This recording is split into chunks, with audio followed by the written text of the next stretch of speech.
នៅក្នុងឱកាសដ៏មហាមង្គលថ្លៃថ្លាបំផុតនៃព្រះរាជពិធីបុណ្យចម្រើនព្រះជន្មគម្រប់72ព្រះវស្សាយាងចូល73ព្រះវស្សា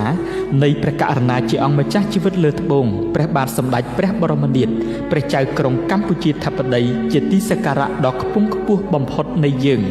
ពោពេញទៅដោយសេចក្តីសោមនស្សរីករាយអធិកអធមនាឆ្នាំនេះព្រឹទ្ធសភារ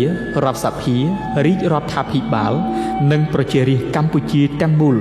សូមប្រសិទ្ធពរជ័យសិរីសួស្តីជ័យមង្គលព្រះបរមសុខគ្រប់ប្រការថ្វាយព្រះករុណាជាអង្គម្ចាស់ជីវិតលើត្បូង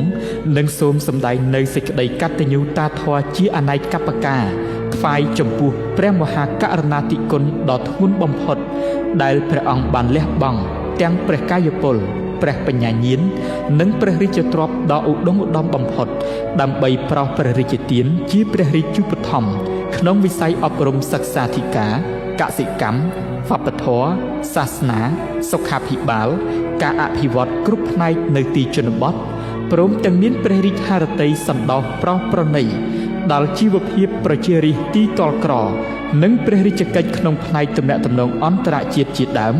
ដើម្បីបុព្វហេតុនៃភាពចម្រើនថ្កុំថ្កើងរបស់ជាតិមាតុភូមិនិងព្រះអង្គគង់នៅជាម្លប់ដ៏ត្រជាក់ត្រជុំក្នុងសេចក្តីសុខសន្តិភាពដ៏ពេញបរិបូរណ៍សម្រាប់កូនចៅបានជ្រកកោនក្នុងភាពកក់ក្ដៅនាពេលកន្លងមកដើម្បីឆ្លើយតបទៅនឹងព្រះមហាករុណាធិគុណដែលមិនអាចកាត់ថ្លៃបានរបស់ព្រះអង្គព្រឹទ្ធសភារដ្ឋសភារាជរដ្ឋាភិបាលនិងប្រជារាស្ត្រកម្ពុជាជាកូនចៅសូមបដិញ្ញារួមសាមគ្គីឯកភាពគ្នាជាធ្លុងមួយក្នុងការខិតខំពុះពីរាល់ការលំបាកគ្រប់បែបយ៉ាងហើយខិតខំបង្កើនស្មារតីយកចិត្តទុកដាក់លើការអនុវត្តគ្រប់ភារកិច្ចតាមមុខជំនាញរៀងៗខ្លួនឲ្យសម្រេចបានលទ្ធផលយ៉ាងល្អប្រសើរគោរពដង្ហែតាមព្រះរាជតម្រិះដឹកនាំដ៏ឈ្លាសវៃនិងប្រកបដោយព្រះរាជគតិបណ្ឌិតដ៏ខ្ពង់ខ្ពស់បំផុតនៃព្រះករុណាជាអង្គម្ចាស់ជីវិតលើត្បូងជាទីសក្ការៈដ៏ខ្ពង់ខ្ពស់បំផុតដើម្បីព្រះរាជាណាចក្រកម្ពុជា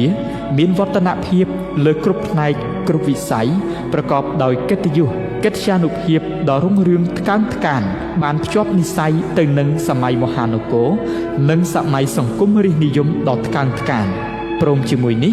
សូមសម្ដែងនៅមនោសញ្ចេតនាស្វាមីភក្តិនិងរីករាយចូលរួមអបអរសាទរយ៉ាងឃ្លាវខ្លាក្នុងព្រះរាជពិធីបុណ្យដ៏មហាវិសេសវិសាលពោពេញដោយជ័យមង្គលនេះនិងសូមបួងសួងដល់គុណបុណ្យព្រះរតនត្រ័យព្រះតេជះបារមីនៃអតីតព្រះមហាក្សត្រព្រះមហាក្សត្រិយានីខ្មែរនិងវត្ថុស័ក្តិសិទ្ធិគ្រប់ព្រះអង្គក្នុងលោក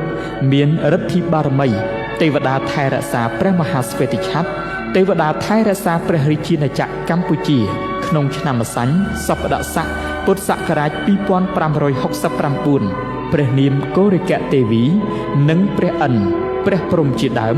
សូមជួយអភិបាលគ្រងរក្សានិងប្រោះព្រំនៅទឹកអម្រិតប្រសិទ្ធពរជ័យបវរមហាប្រសើរថ្វាយព្រះករុណាជាអង្គម្ចាស់ជីវិតលើត្បូងសូមព្រះអង្គបានសំប្រកបនៅព្រះបរមសុខគ្រប់ប្រការ